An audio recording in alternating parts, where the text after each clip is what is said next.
Hello বন্ধুরা, good morning. তোমরা কেমন আছো? আমি আজ নতুন একটা টিপস নিয়ে চলে এসেছি। কি বলুন তো? ঝাঁটা।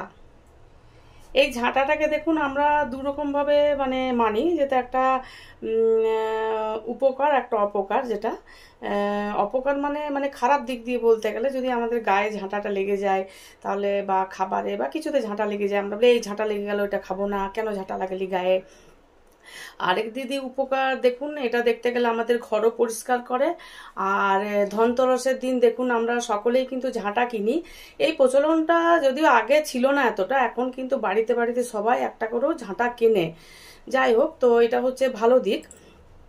তো এই কিন্তু এর রাখাটাও কিন্তু একটা নিয়ম আছে।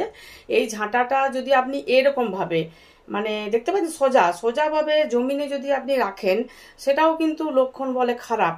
আবার এইটা, এই দিকটা দেখছেন তো, এই দিকটা, হ্যাঁ এই দিকটা আবার জমিন দিকে রেখে এরকম ভাবে লম্বা করে দাঁড়ানো বলে আবার লক্ষণ খারাপ। কিন্তু বন্ধুরা, আপনার এরকম ভাবে রাখবেন, এই যে এইটা আছে না, এইটা ডান্ডিটা, এইটা নিচে দিকে লম্বা ভাবে জমিনে এইটা থাকবে, এইটা। ঠিক আছে, এইটা ভাবে আপনারা রাখার চেষ্টা করুন। আমিও রাখছি। আমাদের কাজের মেয়েটা বারবার শুয়ে এরকম ভাবে রেখে চলে যায়, আমি আবার দেখি ঝাঁটাটে কেমন ভাবে রাখলো।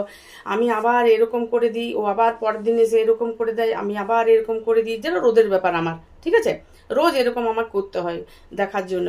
ঠিক আছে বন্ধুরা, আপনারা যদি আরও নতুন নতুন টিপস জানতে চান, তাহলে আমার চ্যানেলটাকে সাবস্ক্রাইব করুন, শেয়ার করুন বেশি বেশি করে। ঠিক আছে, থ্যাংক ইউ।